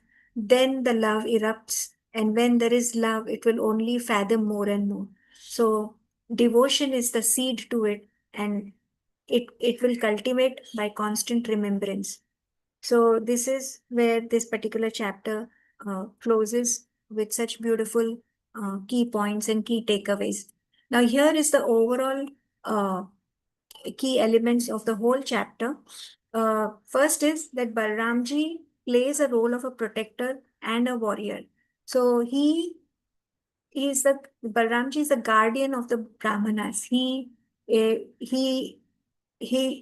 by his decisive feat on Balvala, he demonstrates that he will forever protect the Brahmanas. So it highlights his strength as a protector, but also underscores his unwavering commitment to remove the evil forces. So this theme is a fundamental essence of dharma, underscoring the critical importance of upholding justice against the tide of evil. It serves a profound reminder of the eternal struggle between good and evil that will be forever. The eternal struggle between good and evil, but we have to make our right choices. Then pilgrimage and search for spiritual enlightenment. Pilgrimage are places where we can strengthen our connect with the divine. So hence such particular journeys are encouraged and should be done with the right frame of mind and with the right devotion, with the right kind of intention. So these kind of quests enables one to transform one's personal life and to also ignite the power of devotion and service in oneself. Then fate, inevitability of fate and conflict. Balramji's efforts to prevent Bhima and Duryodhana from fighting, he knew that what is there in destiny. He tried to warn them, but it was of no use. So he accepted he accepted the course of events and the course that is to be destined. So this theme incites deep contemplation of free will versus determination, suggesting that certain life events are indeed destined. Certain you can change, certain you cannot, but you can make a difference. So it encourages individuals to navigate the complexities of their fates, embracing acceptance of what lies beyond their control. Sometimes things are beyond our control. Certain illnesses, certain downfalls, certain situations in life cannot be controlled. So hence you have to just face them. And the fourth point is reciprocal relationship between the deity and devotees. His return to Naimisharanya, Lord Balrama bestows profound knowledge to the sages, reinforcing deep connection between the divine and his devotees. So he had gone to Naimisharanya earlier. Again, he came back. He tried to pacify Bhima and Duryodhana. Again, when he saw that it's of no use, he went to Dwarka. Then again, he went to Naimisharanya to bestow knowledge. He's a Guru Tattva, and to reinforce deep, so that everybody should reinforce deep connection with the divine. So this dynamic underscores the transformative power of devotion and divine grace. It affirms that belief in a personal interactive relationship with the divine highlights how God reciprocates the genuine efforts of those who seek them wholeheartedly. So our sincere efforts are always reciprocated. And the final theme is transcendental identity and self-realization, which is the objective of each and every living entity. Balramji's revelation of his eternal identity to the sages demonstrates the profound journey of self-realization and understanding one's true nature. One's true nature can be understood by self-introspection and self-realization, and it is possible only in the presence or in the guidance of a guru. So the goal of spiritual practice is recognizing one's innate divine presence and the interconnectedness of all the existence. It encourages seekers to pursue self-knowledge as a pathway to divine consciousness and unity with the cosmos. So all these points that we saw just now, through the pastimes of Lord Balarama, they're basically very harmonizingly and beautifully. They have these are the philosophical. We find in these philosophical insights by Vishwanatha Chakravarti Thakur. So with this, we end this particular pastime of Lord Balarama. Lord Balarama ki jai. Now it is open for discussion, and please correct me with further points if I may have missed it. Hare Krishna to all. Dandavat Pranam. Thank you, Mataji. Well done. Thank you, Prabhuji. Dandavat Pranam. Hare Krishna Mataji, wonderful session Mataji. Thank you very much, really wonderful. Bhagavatam is so nectarious with these PPTs. It became so much further. nectar Yeah, is being can't added. Yeah. Thank you. can't think of. Thank you, Yeah. Mataji. Wonderful session. Very wonderfully explained. Thank you. Thank you, Thank you, Mataji. Mataji. So wonderful class, Mataji. One question, Mataji. Yes, sir. So, Prabhuji. so Lord Balarama has seen the fighting between Bhima and Duryodhana, and he has given that advice, and he left the place. He has not seen till end, so he didn't know that the way Duryodhana's death and all that he has not seen then. Yeah. It is mentioned that he goes away, Prabhuji. It is He clearly goes mentioned away. in the Bhagavatam that he goes away. He goes Probably away. that he realized that whatever is destined to happen will happen, and that they will not listen. Okay. So hence he Okay. tries, Maybe and it then he is goes away. okay. Maybe it is because of some old movie influence which I had. It's like he was there till end, and then the Bhima has killed in a different way by hitting here somewhere, thigh, yeah, thigh part, and then Balarama was so angry on Bhima. That's what in some very old movies I have seen it. So that must be not be true according to Bhagavatam. He left the place. Yeah. Okay. Thank you, Mataji. So one more thing we can see that because Krishna was standing over there, right? Balraman knows, even though he is the elder brother, who is the supreme, is the Krishna. So destiny means what? Krishna has already decided what is to happen, right? Okay. So Balraman has no say, right? He just he surrenders to Krishna in that way, and he says whatever is to happen with Krishna's will, that will happen, and he cannot change the outcome, and he just moved, right? That is Yeah. that's what my understanding. Maybe Sharat Prabhuji, Charupuji can. But I have one question here. Naimisharanya, so the sages at Naimisharanya, right in the Canto 1 and starting, we see that Sut Goswami speaking to 88,000 sages there. And so somewhere it says that Krishna is left, and then Kali Yuga is to come, and that is why all the sages assemble. But in this case, we see that that is not true. So the war was happening, and the sages at Naimisharanya, they gathered together. I understand 88,000 No, sages, right? they didn't gather after Kali Yuga. In anticipation of the arrival of Kali Yuga, they were performing this huge yajna, and yajna was ongoing actually. Correct. Yeah, 10,000 years, right? So that yajna was So to, Kali Yuga had not yet arrived there when they were performing. True. Anticipation. So, but if you look at the first canto, somewhere it's mentions there. They gathered because Krishna has left this planet, and some of the slokas you interfere.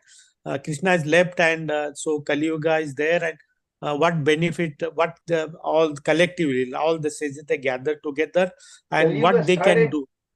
Yeah. Kali Yuga started the very day or very time Krishna left. Okay, so to just to make me understand, so Krishna was present at that time. The sages were there at Naimisharanya, and they started they started doing basically Havan, and then you see that lot of sentences there, right? And then Sut Goswami arrives there, and they say, we have become, our body has become a black, but we don't know. Since you have come, please enlighten us, right? So that is how. That time, I think that if Sharad Prabhuji could correct me if I'm wrong, but my belief is, my recollection is that at that time Ugrasrava is the one who is coming, the Sutaji. Sutta Goswami Yes. is Ugrasrava, you know. Correct. So that means all this Balramji and all this, that was over actually at the time, I think.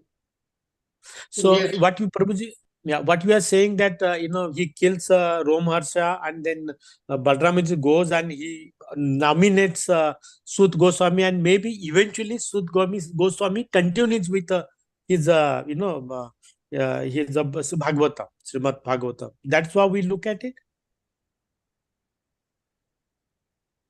I don't know. We have to carefully look into it. Yeah, because timing, what I'm Sharad- confused. Yeah, timing, I'm confused. my recollection was that it's been long time since. So my recollection was that Sutta Goswami is that time Ugrasrava is the one who is coming there, you know. Yeah. I don't Okay, know. so- I could be wrong. So Sharad Prabhu, do you remember? Yes, you are right. You are right.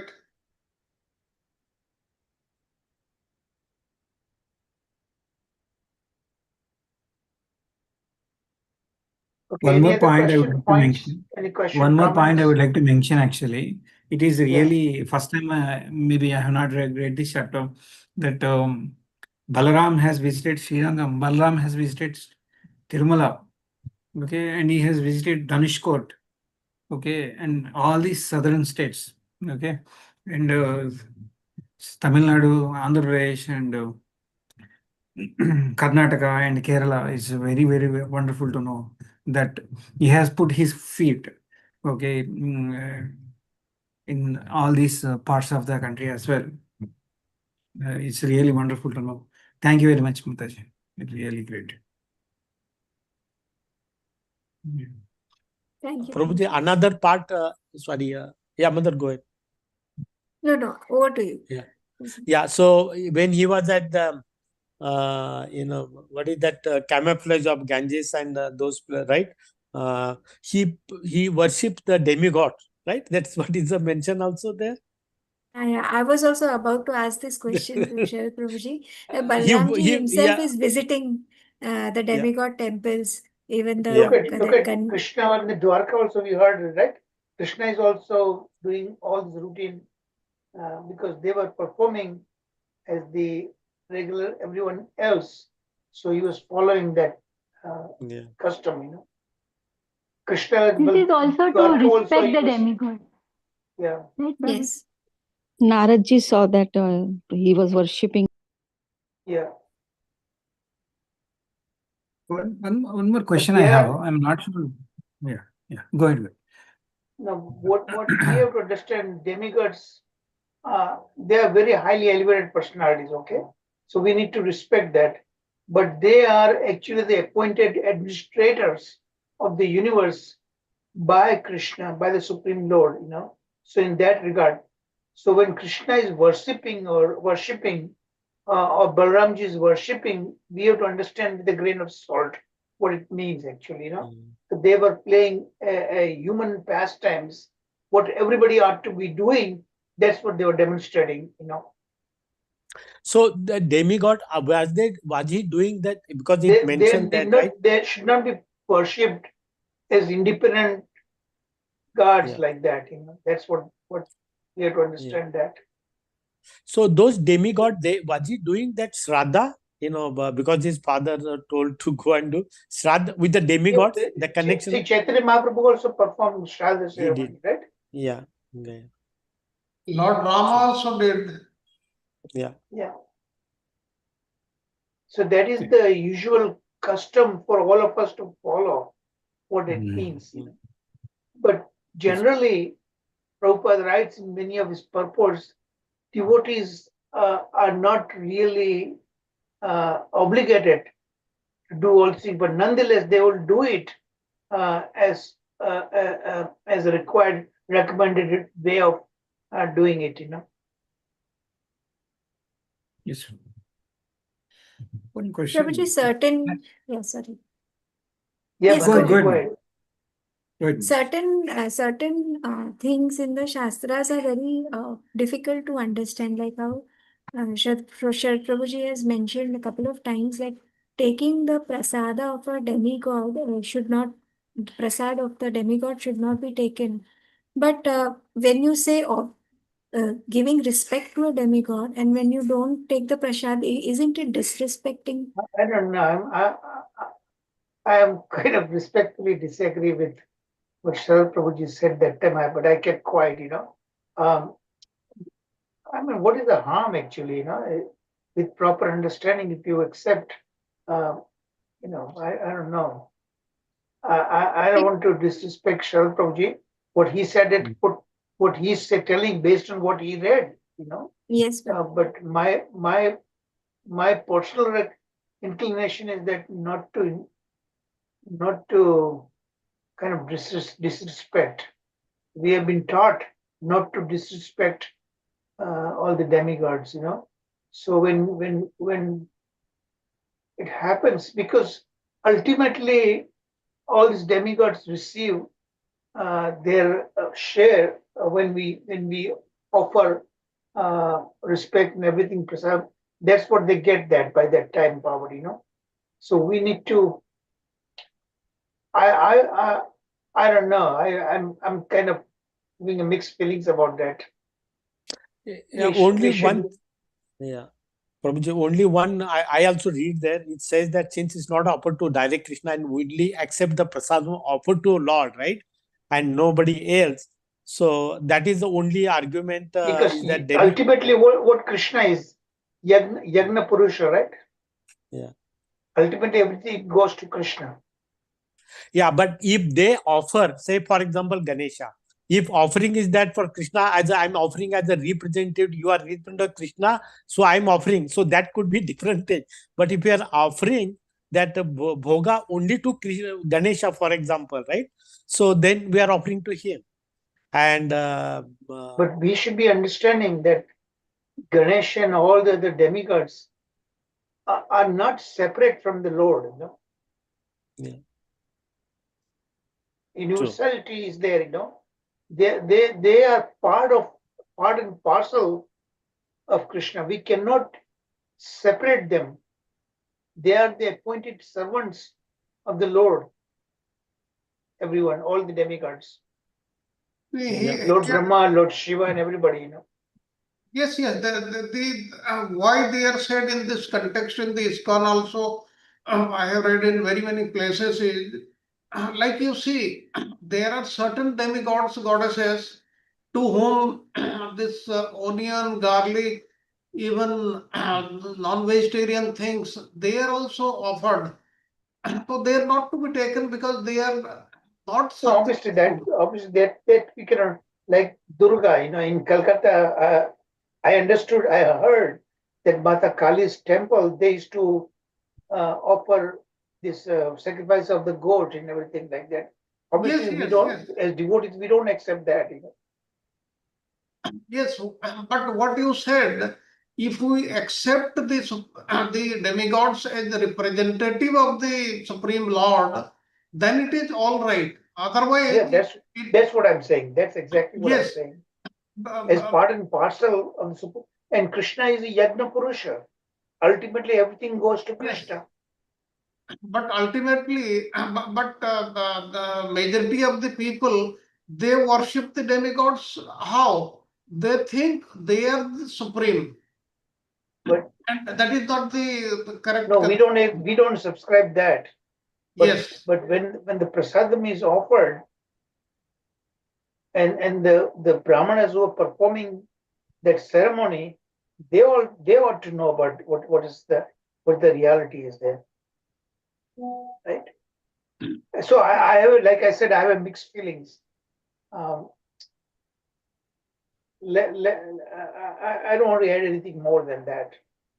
Yes, if they are in the mode of goodness, yes, it is. But mostly what? Always it is in the mode of, it is Rajasic or Tamasic. That's why it is not to be accepted. That is what is the logic. And in ISKCON, it is accepted fact.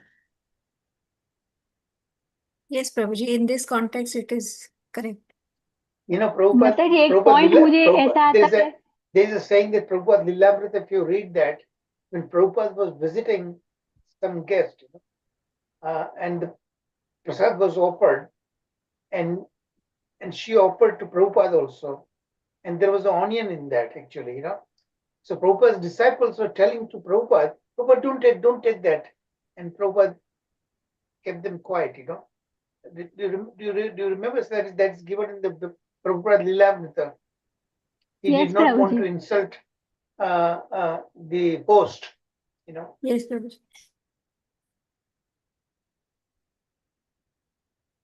प्रभु जी मुझे एक point ऐसा आता है यार मन में अभी आया कि अगर गणेश की वर्शिप करते हैं सब अभी तो इतना हो गया है कि हर घर में गणपति लेते हैं तो Yeah. वो उनकी कोई ना कोई इच्छा पूरी करते हैं मतलब भगवान तब वो घर में वो માનતા આપણે કહીએ ને ભગવાનની માનતા માને છે એ લોકો તે એ સંદર્ભમાં બહુ ગણપતિ લેવામાં આવે છે પ્રભુજી કે ભાઈ અમારી આટલું આ કાર્ય પૂરું થઈ જશે તો અમે તમારા 3 વર્ષ માટે ગણપતિ લેશું એટલે અમે એક મટીરિયલ થિંગ્સ માટે વધારે લેવામાં આવે છે Ganesha was given that benediction by none other than Lord Shiva, remember? And Lord Shiva is the greatest Vaishnava because Lord Shiva severed the head of Ganesha. Remember, Mata Parvati became very angry and all these things, all this story. So that Lord Shiva then actually gave a benediction that your son will be worshipped. Okay, and he gave that benediction. He is called all the difficulties harta, means he take away all the miseries of material. Vignaharta, yeah. So that benediction is given by Lord Shiva, and Lord Shiva is the greatest Vaishnava. On behalf of Krishna, he gave that, and so I would imagine that Krishna would fulfill his devotees' wish. So Lord Ganesha may already have that kind of potency. Ultimately, everything is coming from Krishna. How you worship, either you worship Krishna directly or indirectly through demigods. Because Krishna says, ultimately everything, all this worship thing comes to me.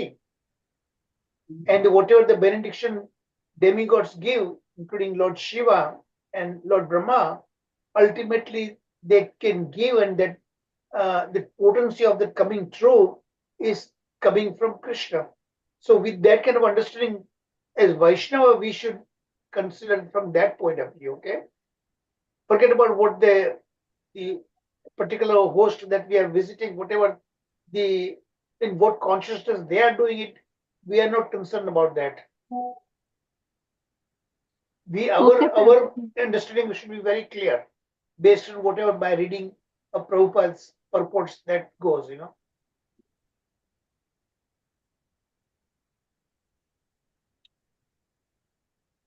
Okay. I have one question. I have one question. It's like wherever Balaram has gone, he has donated so many cows, 10,000, something like that. But like it cannot be taken those cows along with Balarama. So it is like they buy the cows over there and then again they donate. That is how it works. I'm not sure if it is mentioned anywhere. If someone asks this kind of question, so how should we answer? Prabhuji, it was mentioned in the Bhagavatam, and that he whenever rich people come to these areas, so the Brahmanas, the priests over there look forward to certain donations. So that means when they have written this sentence, I also assume that they might be buying from there and then giving it, because they cannot carry along. Exactly. That's Buying what I there and then understood. giving. Okay, Yeah, okay, that's got what it. I could Thanks. make out perceive from that sentence. Oh, okay, okay. माता जी ऐसा भी हो सकता है ना कि उतना amount का जो भी उनका जो पैसा लगता है वो भी दे सकते हैं कि भाई इतनी गायों आ सकती है उसमें तो वो हिसाब से भी दे सकते हैं Correct. That kind of money also. Lord, by Sankalpa Matra, by simply just Sankalpa Matra, everything happens, right? Like, Prabhuji, Okay. it's Yeah. like you see, when Krishna was born, that time how many cows were distributed by Nanda Maharaj? 20 lakh cows. But he had how many cows? Only 9 lakh cows. You cannot take literally everything. Everything is possible for Lord. वो प्रभु जी वो एक story है ना I mean, भगवान क्या time and कर रहे space, थे according to Krishna, time and space, everything is constricted or expanded according to his wish. Otherwise, Yes, that sir. much people, that many, in Dwarka, his own family was in billions, right? And what is the area of the Dwarka city? So if you think like that, your mind will not be able to accept it, right? But you have to understand, there's a nice story about Narad Muni, right? And Narad Muni is visiting, somebody said, two people Pandit was there, and there's an ordinary person was there. And to make a long story short, they said, what you were doing? Narad Muni said, yes, I did that. So what were you doing when you went to Vaikunta? So the question was that, was the Lord passing the elephant through the hole of a needle? And the Pandita would not accept that. That's how is it possible? But the one who was a devotee immediately accept. There's nothing that is impossible for the Supreme Lord. So we have to have that kind of understanding. Actually, nothing is impossible for the Lord. Yes, like regarding the Yes, Prabhuji. in the 5th chapter, 10th canto, 5th chapter, 18th verse, it is very clearly written when Krishna took birth in Braja, Lakshmi Devi, she resided in Braja. That's why there was no dearth of anything.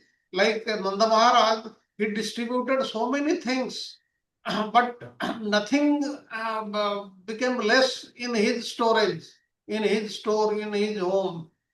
So So that is wherever Krishna is there, Lakshmi is already there. So all the opulence and everything is there.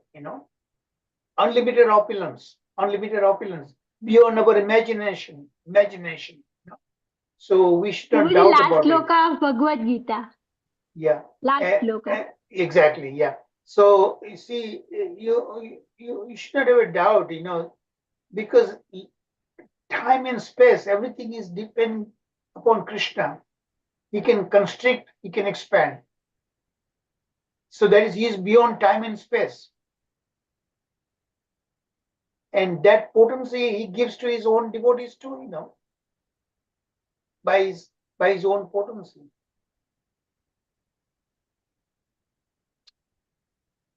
Okay. Any other questions, comments? Before I turn it over to Sharad Prabhuji, because last time he wanted to say something and we didn't have it, and today also it's about less than 10 minutes are there. Prabhuji, you want to utilize that time? okay, Prabhuji. Whatever it's possible. We spoke about pilgrimage. Now, please remember that when we go to a place of pilgrimage, whether it is Ayodhya or Vrindavan or any other place, what we are supposed to do? It is not sightseeing. It is not moving around, eating and sleeping in the hotel. It is visiting the places and having darshan of the sadhus. That is very, very important. And if possible, listen to what they are saying, what they are preaching, what they are teaching. That is very, very important when we go to a place of pilgrimage. Then I also will come back to the point of yesterday's class, and it was discussed today also regarding Balrama punishing Roma Archana Sutta. Now here there are so many arguments. Like it is very clearly given in Ramayana also, Papanancha Subhanancha Vadharana Plavangama, the sloka told by Janaki ji to um, to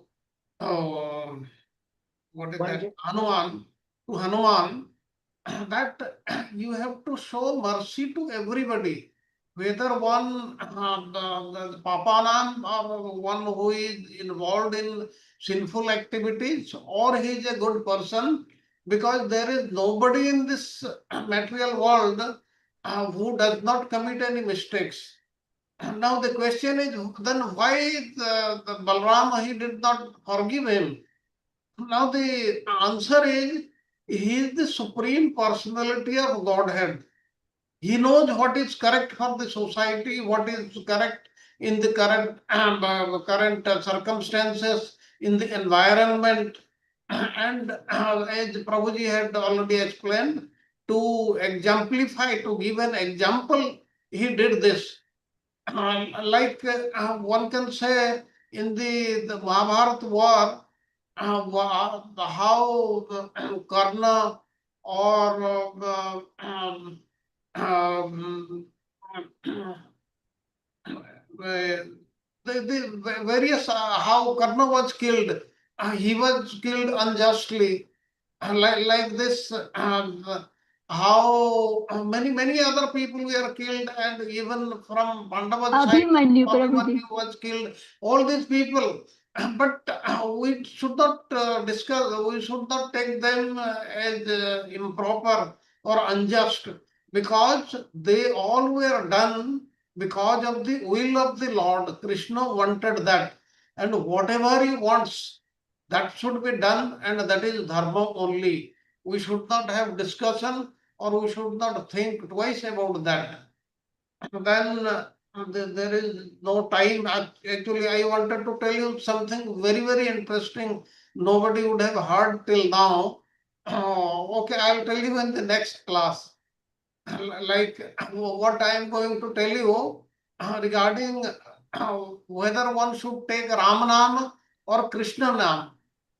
We in the Gaudiya Vaishnava system, we take the Ramanam or Krishna Nam, but in Padma Purana, there is a long description of how Lord Krishna is telling Arjuna what is the glories of Ramanama. That I'll tell you sometime later.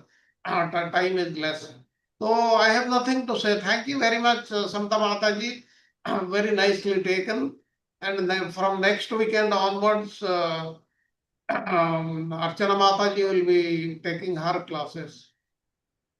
And everybody, Radha Vinod Prabhu too, Sharad Prabhu always sends a message on our site, who is going to have a recap, seva and everything. So everybody should be paying attention to that, he may not be sending personal message to everyone. He puts it, that message is expected to be read by everyone, Okay. No, Am I correct, Prabhuji, Sharad Prabhuji? Prabhuji, Radha Vinod Prabhuji is not in our group. That's why he didn't know. Oh, is it so? Yes, Yeah. Prabhuji, that is the reason. I didn't Oh, I realize see, okay. that. Yeah, you may add in Prabhuji. That's all. Yeah. Into the Okay, core let's group. add, yeah, let's add it, let him add in the core, add into the core, I will do it. Okay, so let's conclude the class and Nashia prayer. Yes, Prabhuji, Hare Krishna, Dandavat. Anybody Yeah. would like to do the Narsimha prayers? We have Lalita Priya Mataji today in class. Oh, we have Yes, she's here. Haribol Lalita Priya Mataji. Yes, I see you. Hare Krishna Mataji.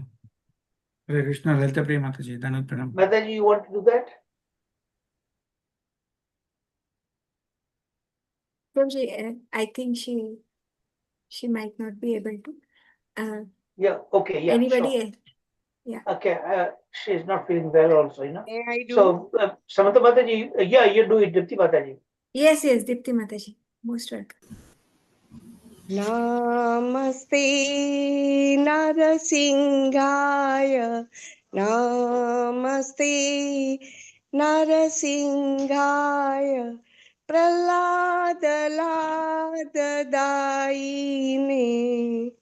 Prahlad लाद दायिने हिरण्याकशिपु